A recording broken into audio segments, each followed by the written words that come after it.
ఆయన నేను నీకు తోడై ఉన్నాను అని మాట్లాడుతుంటే మనం ఒంటరివాడమని మనం ఎలా చెప్పగలం? మనం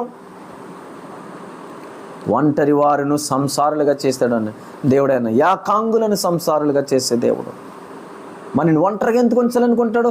నరుడు ఒంటరిగా ఉండడం మంచిది కాదు అని దేవుడు అన్నాడు కదా. మరి అలాంటప్పుడు మనం ఒంటరి వారం ఎలా అవుతాం? మనం మనుషులు నిన్ను ఒంటరిని చేశారు కానీ దేవుడు మాత్రం కాదు. ఆ విషయాన్ని మనం మర్చిపోవద్దని ఎప్పటికీ కూడా. మనుషులు మాత్రమే నిన్ను ఒంటరిని చేశారు. ఈ లోకం, ఈ సమాజము నిన్ను ఒంటరిని చేసి ఉండొచ్చు. నీ కుటుంబ సభ్యులను ఒంటరిని చేసి ఉండొచ్చు.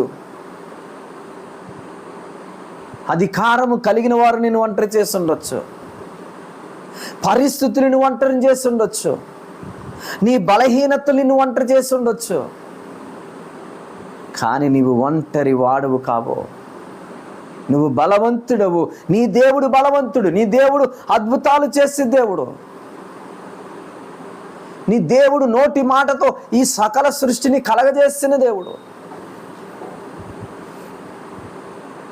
నీ దేవుడు సదాకాలం నీతో ఉన్న దేవుడు. హల్లెలూయా. ఏమైనాడు నీ దేవుడు? సదాకాలం నీకు తోడే ఉన్న దేవుడు. అది చూస్తూ 48వ కీర్తన 14 వచ్చిన వాళ్ళంటాడు, ఈ దేవుడు సదాకాలము మనకు తోడై ఉన్న దేవుడు. దేవునికి స్తోత్రం. హల్లెలూయా. ఆయన సదాకాలము నీకు తోడుగా ఉంటాడు. ఆయన ఎవరు ఉన్నా లేకున్నా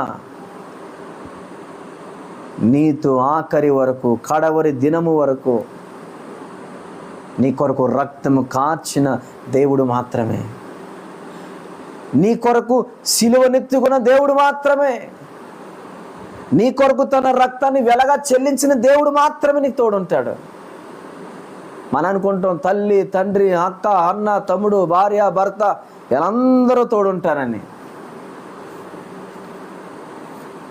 యోబు భార్య యోబుని వదిలేసుకుందండి. సమాజం ఎలా ఉంటుందంటే మనకు అన్నీ ఉన్నప్పుడు అందరూ స్నేహితులే, అందరూ చుట్టాలే, అందరూ బంధువులే. కానీ ఒకానొక రోజు నీ జీవితం తలకిందలైపోయిన రోజున ఒక్కరు కూడా నిన్ను దర్శించరు, ఒక్కరు కూడా నీ దగ్గరికి రారు. హల్లెలూయా. నీ దగ్గరికి రావాలంటే భయపడిపోతావు. వారి నుంచి ఏమి కోరుకుంటావని, ఏ సహాయం అర్జిస్తావని. కానీ దేవుడు అలాంటి దేవుడు కాదు. నీకు తోడుగా ఉన్న దేవుడైనా సియోనులో నుండి నిన్ను ఆశీర్వదించే దేవుడు. ఒక పాట కూడా పాడతాం.